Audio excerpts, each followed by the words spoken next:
নিচ্ছি যে মহান মনিব একটি বছর পর যে রমজান মাস আমাদের কাছে এসেছে,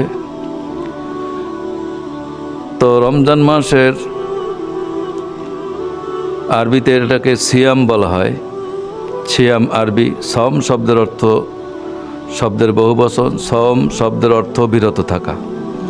ইসলামী পরিভাষায় এর অর্থ হচ্ছে আল্লাহর সন্তুষ্টি অর্জনের উদ্দেশ্যে তার ওই বিধান মতে শবে সাদিক হতে সূর্যাস্ত পর্যন্ত যাবতীয় পানাহার ও কামাচার থেকে বিরত থাকা।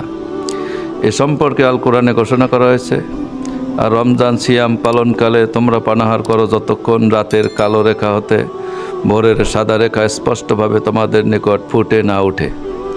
এরপর সূর্যাস্ত পর্যন্ত সিয়াম পূর্ণ করো। আল কোরআন। রমজানের সিয়াম সাধনা দিন ইসলামের মৌলিক 5টি স্তম্ভ তথা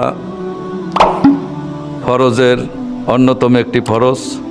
এটি এমনভাবে আদায় করা উচিত যাতে সামান্যতম ত্রুটিও না থাকে, কেননা এর দ্বারা মানুষ দৈহিক এবং মানসিক উভয় দিক থেকে নিজেদের জীবন গড়ার সুযোগ পায়।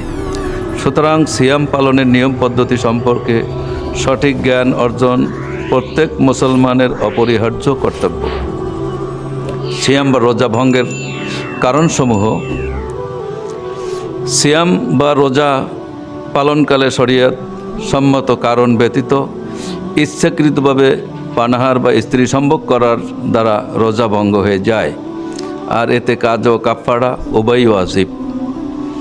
অনিচ্ছাকৃতভাবে অজু গোসলের পানি বা অন্য কোনো খাদ্যদ্রব্য গলার নিচে চলে গেলে রোজা ভঙ্গ হয়ে যায়, আর এতে শুধু কাজা ওয়াজিব হবে। নাকের ছিদ্রপথে কোনো কিছু পেটে গেলে, দাঁতের মধ্যকার কোনো খাদ্য বুট পরিমাণ পেটে গেলে, মুখ ভরা বমি মুখের ভিতরে এসে আবার পেটে চলে গেলে রোজা ভঙ্গ হয়ে যায়, আর এতে শুধু কাজা ওয়াজিব হবে। নিদ্রা অবস্থায় কেউ কিছু খাইয়ে দিলে, পেটে বা মাথার ক্ষতস্থান লাগানো ঔষধ, পেটে বা মস্তিষ্ক কানের মধ্য দিয়ে কোনো কিছু শরীরে প্রবেশ করলে, রাত বাকি আছে মনে করে শবে সাদিকের পর কিছু খেলে, এমনিভাবে ইফতারের সময় হয়েছে মনে করে সূর্যাস্তের পূর্বে কিছু খেলে রোজা ভঙ্গ হবে এবং কাজা ওয়াজিব হবে। রোজার কথা বলে গিয়ে পানাহার বা স্ত্রী সম্ভোগ করলে রোজা ভঙ্গ হয় না, তবে এতে রোজা ভঙ্গ হয়ে গেছে বলে মনে করলে পুনরায় এ কাজগুলো যদি কেউ করে তাহলে রোজা ওয়াজিব হবে। ধূমপান দ্বারাও রোজা ভঙ্গ হয়ে যাবে। রোজা মাকরু হওয়ার কারণসমূহ। অনর্থক কোনো কিছু চিবানো। শরীয়তসম্মত কারণ যেমন বদরাগী, স্বামীর থেকে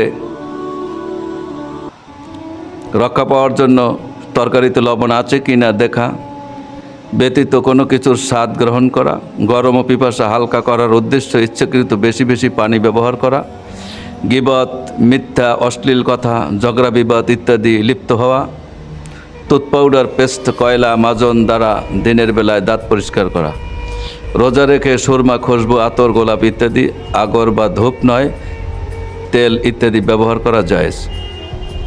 সেহরি খাওয়া সুন্নত। রাসূল পাক সাল্লাল্লাহু আলাইহি ওয়াসাল্লাম ইরশাদ করেন, আমাদের আহলে কিতাবের ইহুদি নাসারা রোজার মধ্যে পার্থক্য হলো আমরা সেহরি খাই, ওরা সেহরি খায় না। তিনি আরও বলেন, তোমরা সেহরি খাও, কারণ এর মধ্যে বরকত নিহিত রয়েছে সেহরির সময়। হাদিসের আলোকে জানা যায় সেহরি খাওয়ার রাত্রির শেষ ভাগেই উত্তম।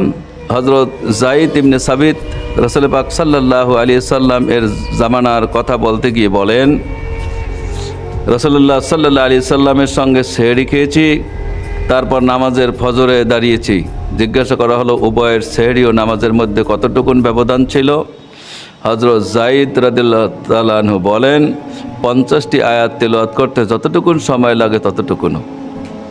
ইফতার সূর্যাস্তের পরপরই ইফতার করা উত্তম। রাসূল পাক সাল্লাল্লাহু আলাইহি ওয়াসাল্লাম ইরশাদ করেন, মানুষ ততদিন কল্যাণের মধ্যে থাকবে যতদিন তার ইফতারের সময় হওয়ার সঙ্গে সঙ্গে ইফতার করে নেবে।